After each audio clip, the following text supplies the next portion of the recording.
Bueno, sé que fui rápido, pero ¿se entendió? ¿Alguna duda? Ustedes cuando lo lean el capítulo, no sé si ya lo leyeron, seguramente todos lo han leído ya. Cuando lo lean, la cara de Belén dice, no, ni en pedo, jamás toqué el libro en esta última semana. Yo tampoco, así que no se preocupen. Cuando lo lean van a ver que en realidad repite mucho conceptos que ya son propios de los neoclásicos. ¿Sí? Les habla de lo que es la planificación estratégica, la planificación táctica, que son todos temas que ya vimos. Lo que nos trae como nuevo tiene que ver con los ciclos de la APO. APO es Administración por Objetivos, que es lo que yo más o menos estuve comentándoles recién. ¿Está bien? Bueno, ¿no hay dudas entonces? Si no hay dudas, yo cambio de unidad. ¿Sí? El capítulo 10, que es el que acabamos de ver, es el primer capítulo que entra para el segundo parcial. Bueno, hablen ahora o callen hasta que haya preguntas. ¿Listo? Bueno, me cansé de hablar yo. Estoy tomando mate y el mate ya se enfrió por culpa de ustedes, que no me dejan tomar mate. Así que la próxima lo voy a hacer con una cerveza, que por lo menos me van a dejar tomar. Van a empezar a hablar ustedes ahora. Vamos a cambiar de tema y el tema es burocracia. Y es una palabrita que me imagino que alguna vez deben haber escuchado mencionar. ¿Puede ser que la escucharon ya antes?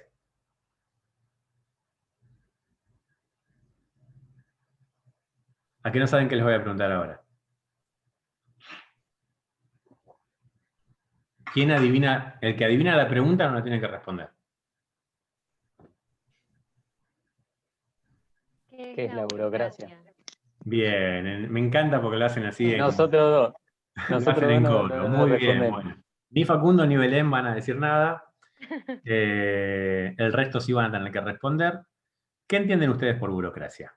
¿A qué les suena la palabra? ¿Qué es lo que les pido es que necesito varias opiniones de varios de ustedes. Yo voy a ir anotando las palabras. Lo primero que les viene a la mente acerca del término burocracia.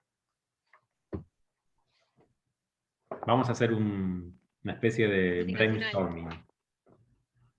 Por ejemplo, cuando no sé, alguien quiere hacer un trámite que parece fácil, pero dice, no, es todo burocracia, es porque tiene que hacer un montón de movimientos o trámites para llegar a ese objetivo. No quería usar la palabra objetivo, pero bueno. Por Un ejemplo, una trámite. pareja que quiere adoptar, tiene que hacer un montón de trámites, de mucha burocracia en el medio para llegar al objetivo de adoptar a sus hijos. Bien. Yo lo anoté como un trámite engorroso, ¿puede ser, Pablo? Ahora no te entendí. Yo lo anoté como trámite engorroso. Claro, sí, que lleva mucho papeleo, por decirlo así. Bien, papeleo, perfecto. ¿Qué más? Sí, a mí se me venía a la mente el mismo ejemplo y bueno, la palabra por ahí complejidad en ese sentido, porque mucho tramiterío, muchas cosas en el medio para, como decía el compañero, para llegar al objetivo. Bien, anoto una palabra que me parece interesante, que es tramiterío. No es lo mismo que un trámite. No, no. Tiene otra connotación. Bien, ¿qué más? ¿Pueden ser las diferentes etapas por las que tiene que pasar ese trámite? Puede ser, es lo que te suena a vos, así que si a vos te suena eso, para mí está bien. Ah, bueno. Etapas del trámite, bien, ¿qué más?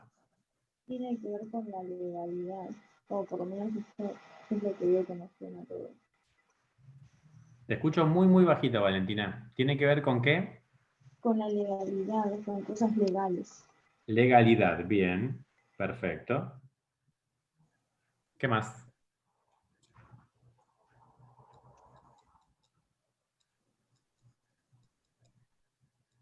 Yo creo que está asociado mucho el tema burocrático, me la jugué. Así que después viene Tomás que va, Facundo, perdón, le dije Tomás. Siempre Ya está que como todo el asociado. mundo, Te juro que todo el mundo me dice Tomás. Sí, perdón, es tu apellido. Te estoy jodiendo. Como que tiene una connotación muy negativa cuando hablamos de burocracia, ¿no? O sea, no, es como que uno piensa burocracia y dice, uff. Me suena algo político y capaz nada que ver. Político, bien. Yo creo que tiene que ver mucho con normas políticas y legales también establecidas en una empresa y por consiguiente me suena a multinacional. Fin. A multinacional, mira vos. Pero por experiencia no propia, sino por conocidos que trabajan en multinacionales y me hablan por ahí de algunos trámites o gestiones que tienen que hacer dentro de la empresa que lleva tal burocracia que se extiende y se prolonga en el tiempo todo y los tiempos te corren, las fechas de entrega y demás. Bueno, nada, un circo bastante peculiar. Bien, perfecto. ¿Algún otro?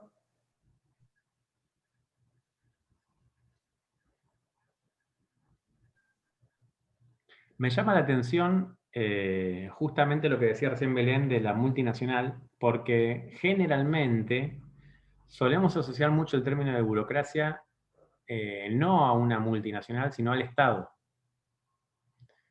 ¿Hicieron algún trámite alguna vez en una municipalidad? Un Sí. castigo. Tiene muchas etapas. Para mí la burocracia tiene muchas etapas, muchas subdivisiones. Entonces esa información que uno lleva o busca tiene que pasar por muchas etapas o sectores o manos. Por eso es engorroso. O por lo menos es engorroso acá, que es en otro lugar del mundo no es tan engorroso. Bien, lo que pude entender, porque no se entendía del todo bien, o al menos yo no lo escuchaba del todo bien, muchas etapas, sí, principalmente. Sí. Bien. Les decía, si hicieron un trámite alguna vez en un municipio, uno suele asociar mucho uno no, en realidad yo suelo asociar mucho el concepto de burocracia a los organismos estatales. Por esto de la lentitud, de la cantidad de papeles, de la cantidad de pasos, de trabas, ¿sí? Todo el tiempo trabas, siempre me falta algo. Llevo los 25 papeles que me pidieron y tenía que llevar también la primera orina de la mañana, porque todo tiene que ir por las dudas. Todo es por las dudas, todo es en varias copias, todo es lento. Puede ser que Sí. cuando uno hace el registro por primera vez, que tiene que pasar por muchas etapas. Sí, sí, tal cual. Es un trámite que lleva bastante, hoy en día quizás no tanto, pero en otras épocas era un trámite muy largo y muy engorroso también. Ujú. ¿Sabías que te perdías un día entero para sacar el registro? Yo me saqué hace poco y me perdí un día entero. Bueno, entonces no cambió. Es un trámite que también es municipal, entonces también depende del municipio en el que Sí. uno esté, la facilidad o la dificultad que tiene el trámite. Bueno, si yo le digo a alguien que es un burócrata, ¿estoy diciendo algo lindo o estoy diciendo algo feo? Todo depende del tono de todo depende del tono de la conversación. O sea, si lo decís vos, Pero nunca va a ser algo lindo. que con tu concepción de burocracia no va a ser algo lindo, seguro. Con mi concepción y con la de ustedes. No, con la mía no. O sea, si yo lo relaciono Yo con lo adhiero. político, no, le diría que, hijo, no me servís en la vida, perdón. Fuera. Porque a mí me dijeron burócrata muchas veces, por eso se los digo. Entonces quería saber cómo lo asociaban ustedes, a ver si me estaban insultando o si me tenía que poner contento cuando me decían eso. Buenas tardes, Nacho. Contexto. Yo lo asocio a alguien que se encarga de hacer trámites y, más allá de que sean eficientes o no, con algo que tiene que ver con la administración en sí. Bien. Así que no lo asociaría con algo malo. Bien, perfecto. Con algo administrativo, más allá de, como decís vos, Claro. lo eficiente o no que pueda ser. Bien. Claro, porque quizás la formalidad, o sea, y digamos que sea ineficiente el proceso y que tenga trabas, es una cosa, pero si la persona, o sea, que está desempeñando esa tarea lo hace de un modo correcto y eficiente, rápido y no te traba todo eso. Bien, perfecto. ¿Se podría decir que burocracia hay en todos lados? Depende de lo que entendamos por burocracia, pero sí. Si lo entendemos como esto, como un proceso, como etapas, como pasos Por a seguir, ejemplo, sí. yo quiero entrar en una pileta, tengo que seguir un proceso, por ejemplo, hacerme el examen físico, presentar el acto físico, Ujú. hacer la inscripción, todo lo que me piden, me parece. Sí. Lo asociamos generalmente al concepto de burocracia con la idea de que hay que hacer muchos pasos, o que hay que hacer varios pasos y hay que seguir varios pasos. En realidad ese es el concepto de proceso, ¿sí? Un proceso es una sumatoria de pasos. Pero cuando hablamos de burocracia, generalmente las cosas que surgen tienen que ver con una consideración negativa del concepto, con una consideración, como les decía, de que hay trabas, de que es lento, llevándolo a términos administrativos de ineficiencia. Sin embargo, acá vamos a tener que hacer una diferenciación importante al estudiar este tema. ¿Por qué? Vamos a ver, creo que es uno de los temas en el que más se diferencia, la teoría de la práctica. Vamos a tener un concepto teórico de qué es burocracia, cómo se pensó, que es lo que yo voy a intentar ahondar un poquito hoy. Y después vamos a tener un concepto práctico, que es lo que nosotros vivimos de la burocracia y cómo la vemos, cómo la observamos. De hecho, ustedes en el material que tienen para leer, en el capítulo 11, les muestra estas dos diferencias, ¿sí? Lo que es la teoría y lo que después pasó con la práctica. Vamos a arrancar con el autor de la burocracia, el señor que se encarga de escribir el concepto de burocracia y de definirlo y de desarrollarlo principalmente, es un señor llamado Max Weber. ¿Sí? Lo van a ver seguramente escrito en muchos libros, tanto de administración como de economía. Cuando lo vean, solemos todos tender a decir Max Weber. El tema es que este señor era alemán, no era ni inglés, ni norteamericano, ni nada de eso. Entonces, en alemán es Weber, no es Weber, ¿sí? Este señor habló del concepto de burocracia en el año 1900. Sin embargo, nosotros vamos a ver a la burocracia que se empieza a llevar a la administración y se empieza a aplicar en la administración a partir de la década del 40. 40 años después de que Weber hablaba de burocracia. De hecho, Weber ya estaba muerto en el momento en el que se aplica la burocracia, en los primeros autores que deciden aplicar este modelo a las organizaciones. ¿Qué significa burocracia? Bien. La palabra burocracia, etimológicamente, la vamos a dividir en dos partes, buró y cracia. Cuando hablamos de cracia, hablamos de poder, ¿sí? Como por ejemplo la democracia. Cuando hablamos de buró, la traducción literal sería escritorio. El poder de los escritorios. Sí, no me fumé nada, quédense tranquilos, estoy bien. Significa el poder de las oficinas. El poder del área administrativa. Bien, personificada en el buró, que es el escritorio. Entonces, Weber escribe la burocracia, piensa la burocracia, y lo piensa como algo que me imagino que les va a llamar un poco la atención, porque él define a la burocracia como la organización más eficiente posible. La piensa buscando la eficiencia de la organización. Ahí es donde empezamos a dividir teoría de práctica, ¿sí? En la teoría es la organización más eficiente. En la práctica asociamos mucho el concepto de burocracia con la ineficiencia. ¿Bien? Entonces es la primera diferencia que tenemos. Bien, ¿qué es lo que hace Weber? Ustedes van a ver que Weber era un estudioso de las sociedades y de tratar de entender cómo funcionaba el poder dentro de las sociedades. De hecho, en muchas materias seguramente van a ver a Weber, inclusive en las materias comunes, lo van a ver a Weber desde el concepto de poder, ¿sí? Desde sus definiciones de qué es el poder. nosotros vamos a hablar de otro concepto que no es poder, sino que es autoridad.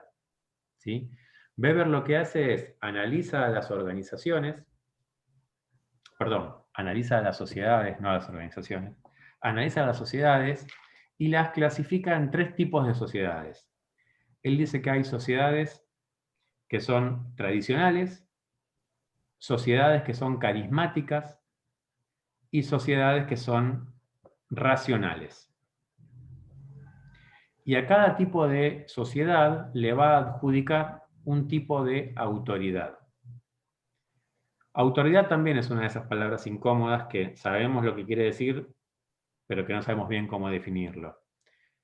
Cuando alguien tiene autoridad, tiene la capacidad de poder dar una orden y esperar que esa orden se cumpla. ¿Sí? Y es tener esa posibilidad, esa presunción de que la orden que yo voy a dar, el otro la va a cumplir. Cuando una persona tiene autoridad, significa que puede tomar decisiones y otros le van a hacer caso a esas decisiones. Entonces lo que empieza a estudiar Weber es por qué las personas toman decisiones y por qué otros les hacen caso a esos que toman decisiones. Es decir, por qué las personas tienen autoridad o no. Y ahí es donde clasifica los 3 tipos de sociedades con los 3 tipos de autoridad.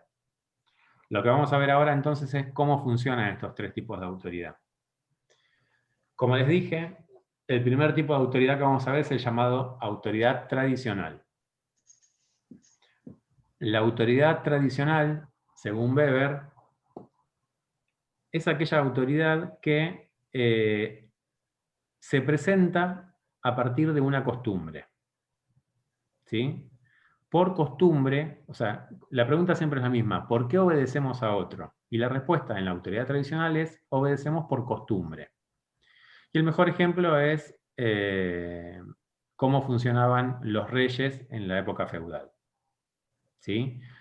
¿Ustedes saben cómo se elegía un rey?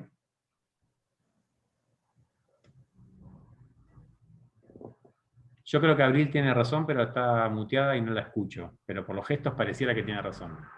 Tipo, ¿no era por tipo de herencia? Exactamente. Era un derecho divino. Exactamente, las 2 cosas. Un derecho divino y por herencia. ¿Qué quiere decir esto? Había una familia que era la familia que era elegida por Dios para ser rey, para reinar.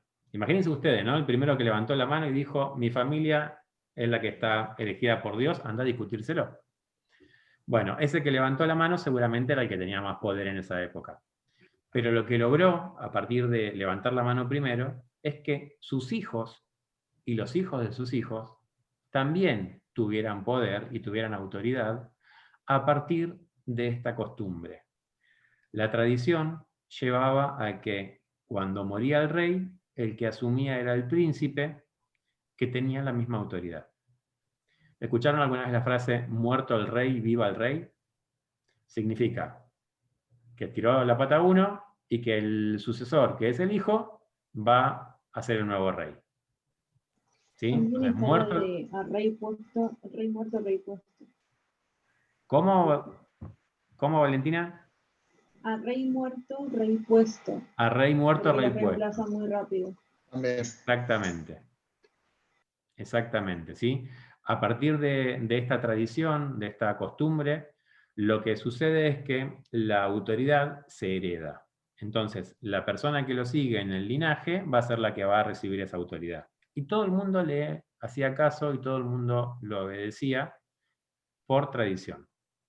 Lo mismo sucedía, hoy por hoy está cambiando, por suerte, pero lo mismo sucedía en todas las sociedades patriarcales, en las cuales la autoridad era el padre.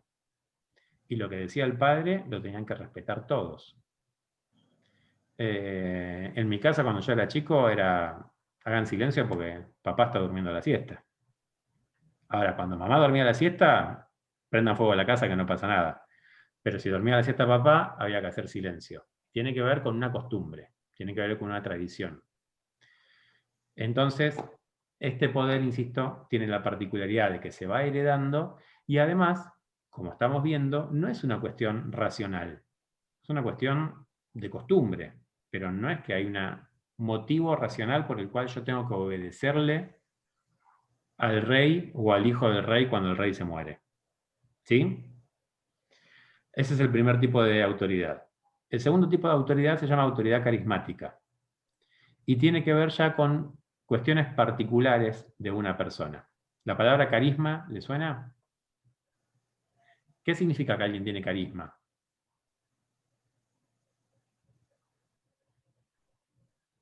¿Escucharon? No sé cómo decirlo, pero que es tipo como que puede empatizar con la gente, conectar, que sabe llegar a la gente.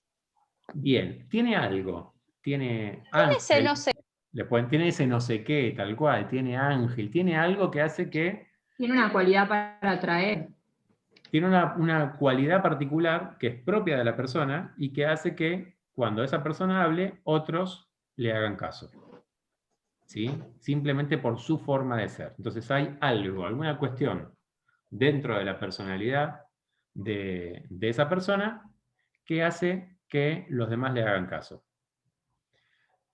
Por ejemplo, si Maradona opina sobre fútbol, decimos que tiene autoridad para hacerlo. ¿Sí? Ahora, agarren ustedes algún hijo de Maradona, cualquiera, tienen como 50 para elegir, agarren uno y pregúntenle sobre fútbol. ¿Tiene autoridad para opinar ese hijo de Maradona? No, porque el que sabe es Maradona. Exactamente, ¿sí? ¿Por qué? Porque la cualidad particular es de la persona. Por lo tanto, este tipo de autoridad no se puede heredar. Tampoco es un tipo de autoridad racional, porque esa cualidad es una cualidad con la cual nosotros nos sentimos identificados, cada uno de los seguidores de esa persona, y es el motivo por el cual lo seguimos. ¿Sí? Esto sucede mucho con los líderes políticos. Hay ciertos líderes políticos que se siguen a partir de ciertas características propias. El mejor ejemplo que tenemos es el caso de Chávez. Ustedes vieron que cuando Chávez estaba ya muy enfermo y deja el poder, deja en su lugar a Maduro. Y lo señala y dice, miren que él queda en mi lugar, es la persona que yo elijo para que me suceda. Ahora, Maduro no es Chávez. Entonces Maduro no tiene ni tuvo la autoridad que tenía Chávez. ¿Por qué? Porque la gente lo seguía a Chávez a partir de características propias de él. ¿Bien? Que no se pueden heredar y que no puedo decirle yo, miren que la autoridad que yo tenía ahora se la traspaso a este otro. Otro ejemplo yendo a la Argentina, lo tenemos con Máximo Kirchner. Máximo Kirchner no tiene la autoridad y no tiene el carisma ni del padre ni de la madre. Y por más que sea el hijo de, no es lo mismo. ¿Estamos de acuerdo? ¿Sí? ¿No? Más o menos. ¿Se entiende la idea? Sí. Bien. Es difícil cuando uno toca estos temas, sobre todo cuando se tocan ejemplos de la actualidad. ¿Por qué? Porque justamente hay cuestiones personales de cada uno de nosotros que nos pueden acercar o alejar del ejemplo. Entonces lo que tenemos que hacer es el esfuerzo de ciertas cuestiones, analizarlas a partir de la concepción teórica que estamos tratando de analizar y no de la cuestión ideológica. Porque, por ejemplo, dentro de un par de semanas hablaremos de liderazgo y yo les voy a decir que Hitler era un líder. Y no quiere decir ni que esté de acuerdo o en desacuerdo con lo que hizo, sino que simplemente desde la concepción teórica era un líder. De hecho, llevándolo al concepto de autoridad, Hitler era un líder carismático. No sé si ustedes sabían, pero Hitler, además de ser un líder carismático, fue un líder racional, porque fue elegido por el pueblo alemán. Y el nivel de aceptación que tenía Hitler en el pueblo alemán no lo tiene ningún gobernante del mundo hoy en día. Hitler asume en Alemania con una aceptación del 90%. Imagínense ustedes hoy tener un político que tenga 90% de aceptación. No lo hay. ¿Sí? Entonces, insisto, tenemos que dejar al lado la parte ideológica, después discutiremos acerca de lo que se hizo. que obviamente lo vamos a discutir. Pero dejando de lado la parte ideológica, tratar de entender la parte conceptual, que es este concepto de autoridad carismática. ¿Bien? El tercer tipo de autoridad que vamos a ver es la autoridad llamada racional.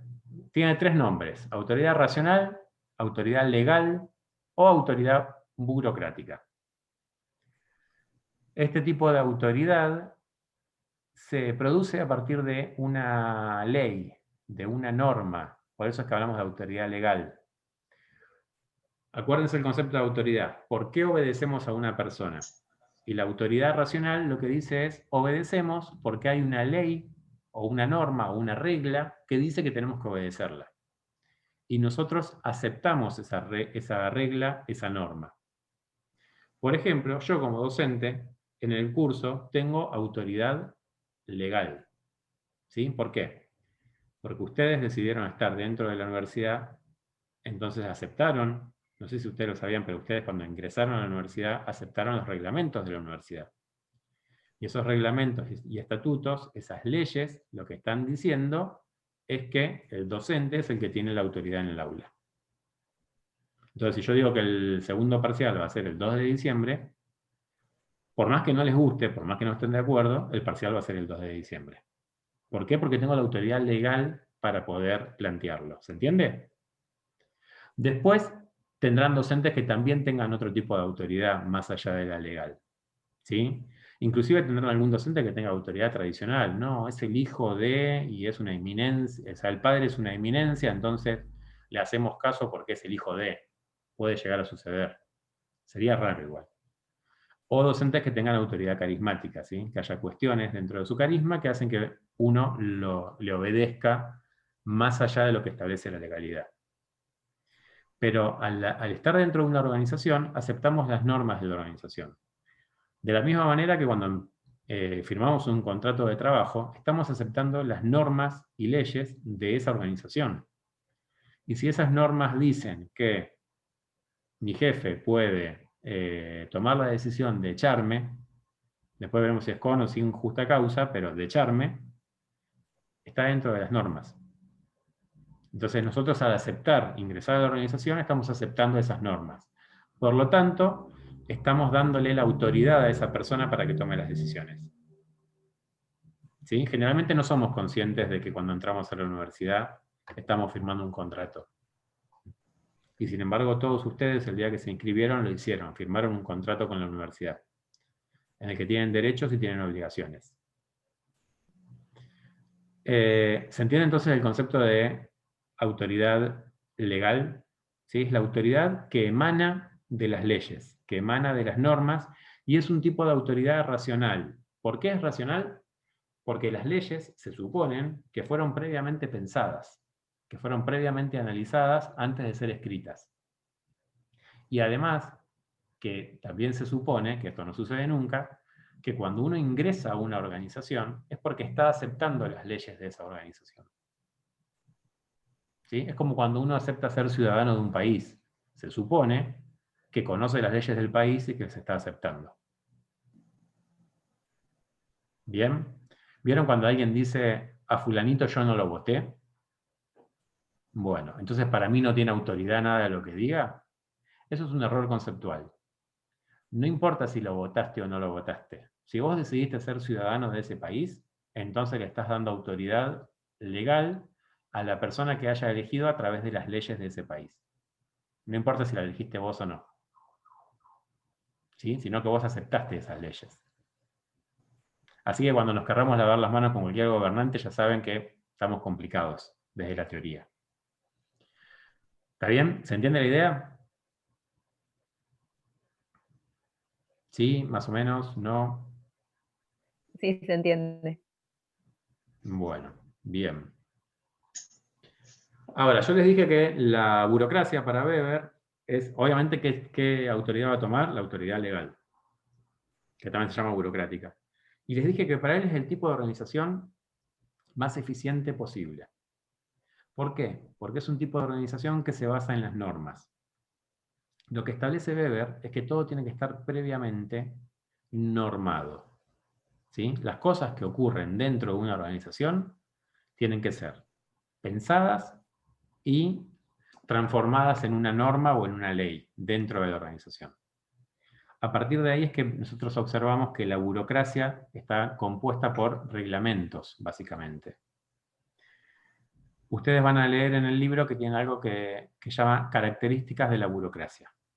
La primera de esas características es el carácter legal de las normas.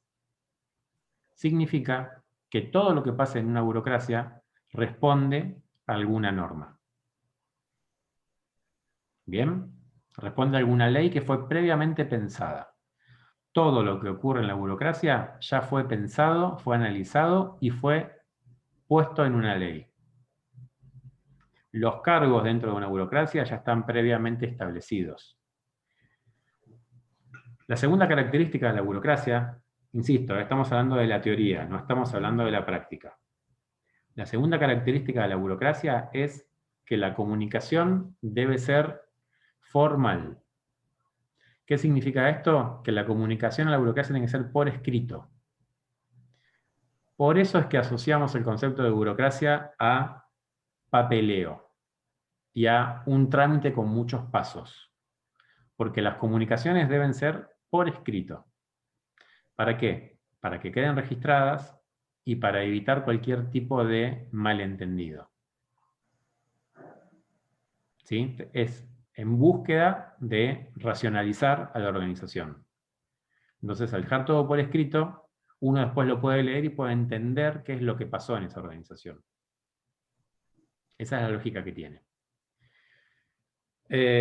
Claramente, es algo que nosotros después observamos que se abusa en la burocracia y que pasa a tener demasiados papeles y demasiada comunicación escrita que hace que la organización se vuelva lenta.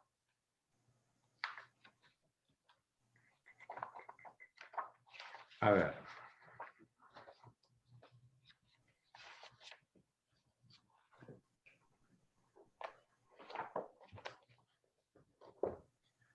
Bien, hay una característica muy importante en la burocracia, y acá es donde para mí más falla en la práctica, que es impersonalidad en las relaciones.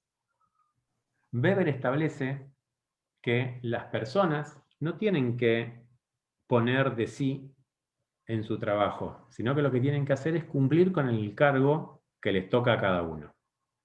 Entonces imagínense ustedes, entran a trabajar en una burocracia y les dan el cargo de, no sé, empleado administrativo del área contable. Ese cargo está previamente analizado y está escrito qué es lo que tiene que hacer la persona que ocupa ese cargo. Cuando hablamos de la impersonalidad, lo que significa es que no importa quién es la persona que está en el cargo, sino que lo que importa es el cargo que está ocupando. ¿Por qué? Porque esa persona va a tener que realizar determinadas actividades. ¿A qué lleva la impersonalidad del cargo? A que si yo saco a esa persona y pongo a otro, voy a lograr que no haya cambios. Porque la otra persona va a ocupar el mismo cargo, entonces va a tener que hacer lo mismo que hacía el anterior. ¿Eso pasa en el ámbito laboral? Si saco a un empleado o a un jefe y pongo a otro, ¿es lo mismo? Algunos dicen que no. ¿Por qué? Porque inevitablemente todos tenemos un modo de hacer las cosas. Aunque te digan cómo, siempre le vas a buscar la vuelta para hacerlo más rápido o más fácil. Entonces, o tratás de distinta manera a la gente. Exactamente. Todos ponemos algo de nosotros en nuestro ámbito laboral. Y no es lo mismo que esté una persona que esté otra. No es lo mismo que mi jefe sea el que tengo hoy en día a que me lo cambien y me pongan a otro. No es lo mismo para bien o para mal, no sabemos, pero no es lo mismo. Porque cada uno va a tener una cierta impronta. Y acá es donde la burocracia empieza a resquebrajarse un poco. Al dejar de lado el carácter humano de las personas. Los empleados dentro de una burocracia son elementos que realizan una actividad previamente pensada. Y es muy complejo que eso sea así realmente. Desde el pensamiento está bien, porque uno dice, listo, saco a Juan, pongo a Pedro y no importa, porque en definitiva el cargo está ocupado, por lo tanto va a ser exactamente lo mismo. Es como cambiar una pieza y poner otra. Pero nosotros sabemos que con las personas eso no pasa. No es lo mismo una persona que otra. Porque si no, a todos nos tendría que dar lo mismo, por ejemplo, tener clases con cualquier profesor. Porque en definitiva el cargo es el mismo. Las aptitudes que tiene que tener para llegar al cargo son las mismas, el conocimiento que tiene que tener es el mismo, y la materia que tiene que impartir es la misma. Sin embargo, no es lo mismo un profesor que otro. ¿Estamos de acuerdo? De la misma manera que no es lo mismo un alumno que otro. Sin embargo, están ocupando el mismo cargo, que es el lugar de alumno. Pero para uno tampoco es lo mismo. ¿Bien? Entonces acá es donde se empieza a complicar un poco la burocracia. Obviamente toma muchas de las cosas de los clásicos, hay división del trabajo, hay estandarización. La estandarización responde a esta idea de que todo tiene que estar previamente pensado. Entonces los procedimientos están todos por escritos y están estandarizados. Siempre se hace de la misma manera. Y hay un concepto más, que es el último que les quiero dejar así rápido, y ya los libero, y vamos a continuar con burocracia la semana que viene, que es competencia técnica y meritocracia. Que la meritocracia es un concepto que se habla mucho últimamente, que tiene que ver con que las personas llegan a un determinado cargo a partir del conocimiento que tienen para ejercer ese cargo. ¿Sí? Entonces, cuando alguien es jefe, está ahí porque hizo los méritos para llegar a ese lugar. Y acá es lo que vemos que en la burocracia no sucede generalmente. ¿Sí? Que las personas no llegan por mérito, o que el mérito que tienen no es un mérito técnico, sino que el mérito puede ser, por ejemplo, ser amigo de.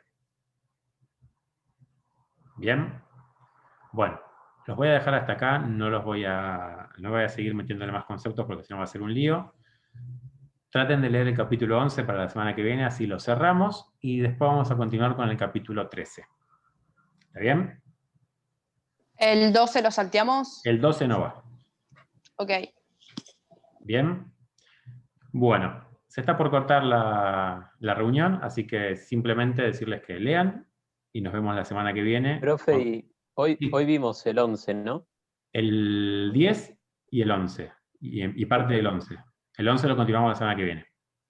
Genial. Gracias. ¿Bien? Bueno, los libero, gente, entonces. Adiós. Que tengan buena semana. Chao. Buena semana. Chao, Beto. Chao.